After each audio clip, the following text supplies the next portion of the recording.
பச்சை புடவைக்காரியாய் உன் தாய் மீனாட்சி நான் இன்று வந்திருக்கிறேன். சிறப்பான மகிழ்ச்சியான சம்பவம் ஒன்று உன் வீட்டில் நான் நடத்தி தரப்போகிறேன். அழும் நிலை வந்தாலும் என்னிடம் மட்டும் நீ சொல்லி அழுதுவிடு. அடுத்தவனிடம் சொல்லி ஒருபோதும் அழாதே. ஏனென்றால் அவமானம் மட்டுமே உனக்கு மிஞ்சும். கடுமையாகவும் எந்த நேரமும் என் குடும்பத்தினரின் சுகத்திற்காகவே உழைக்கும் நான் ஏன் கஷ்டத்தை மட்டுமே அனுபவிக்கின்றேன்? ஏனென்றால் விதி விலக்க முடியாதது. லாபத்தையும் நஷ்டத்தையும் மாற்றி மாற்றி கொடுக்கும்.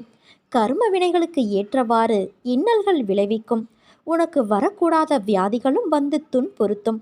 கர்மவினை அழிவதற்கு முன்பு நீ முடிந்தவரை பிறருக்கு எந்த பிரதிபலனும் இன்றி நன்மைகள் செய்தால் விரைவில் உன் கர்ம பந்தத்திலிருந்து விடுபட்டு சந்தோஷமான வாழ்க்கையை பெறுவதற்கு நான் உனக்கு உதவ முடியும். அப்படி செய்யவில்லை என்றால் எந்த உபாயமும் எடுபடாது. தர்மமே தலை காக்கும். மனதில் உள்ள விரோதங்களையும் வீண் வாதங்களையும் அழித்துவிடு. தீங்குக்கு தீங்கு என்பதை தவிர்த்துவிடு. தீங்குக்கு பதிலாக நன்மையை செய் குழந்தையே. பிறருடைய சொற்கள் உனக்கு தீங்கு இழைக்காது.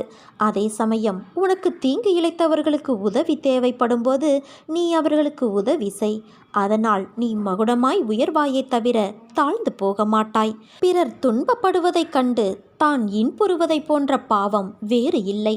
அதே போல ஒரு நாளும் நீ நடந்து கொள்ளாதே. இதை நீ கடைபிடித்தால் போதும். உன் துயரங்கள் நிச்சயம் முடிவரும். அதே சமயம் பக்தி செய்தவுடனே வேண்டியது கிடைக்க வேண்டும் என்று எண்ணாதே. பக்தி என்பது இறையருளையும் புண்ணியத்தையும் பெறுவதற்கான ஒரு நுழைவுச்சீட்டு. இறைவனின் அன்பை பெற இது ஓர் அங்கீகாரம். இதை செய்துவிட்டு காத்திருக்க வேண்டும். எல்லோர் வாழ்விலும் சோதனைகள் வரும். அதன் பிறகுதான் நீ செய்யும் ஒவ்வொரு காரியத்தை பொறுத்து அவரவர் தேவைகள் பூர்த்தி செய்யப்படும். உனக்கென்று படைக்கப்பட்டது நிச்சயம் உன்னை வந்து சேரும். அதை புரிந்து கொள். உன் உழைப்பு என்றும் வீணாகாது.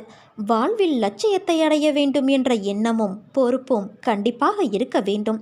அதே சமயம் எதையும் ஏற்றுக்கொள்ளும் பக்குவமும் அவசியம் வேண்டும். இந்த வாழ்க்கையே எனக்கு வேண்டாம் என்று சொல்லும் அளவிற்கு அனுதினமும் ஏதாவது ஒரு கஷ்டம் எனக்கு மட்டும் வந்து கொண்டே இருக்கிறதே என்று புலம்பாதே. நான் உனக்கு பலமுறை கூறிவிட்டேன். இந்த உலகில் உள்ள அனைவருக்கும் இது போன்ற நிகழ்வுகள் நடந்து கொண்டுதான் இருக்கிறது என்று. உனக்கு பெரிதாக தெரியும் பிரச்சனை மற்றவருக்கு சிறிதாகப்படும். உனக்கு சிறிதாக இருக்கும் பிரச்சனை மற்றவருக்கு தலையாய பிரச்சனையாக இருக்கும். உன்னுடைய பலத்தை நீயே நம்பவில்லை என்றால் வேறு யார் நம்புவது?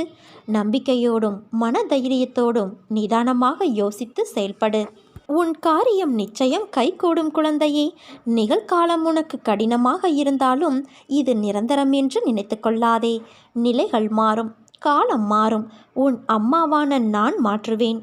நீ எல்லா செல்வ வளங்களையும் பெற்று நல்ல பெயரோடு நிம்மதியான வாழ்க்கையை வாழ்வாய். என்னை தஞ்சமடைந்த உன்னை நான் எப்போதும் நிர்கதியாக இருக்க விட மாட்டேன் என்பதையும் ஒருபோதும் கைவிட மாட்டேன் என்பதையும் நீ உறுதியாக நம்பு. உன் நம்பிக்கை வீண் போகாது. இன்னும் கொஞ்ச காலத்தில் உன் பிரச்சனைகள், நோய், கடன், கசப்பான உறவுகள் அனைத்தும் மாறி அனைத்திலும் நீ சுகமாக வாழ ஆரம்பிப்பாய் குழந்தையே.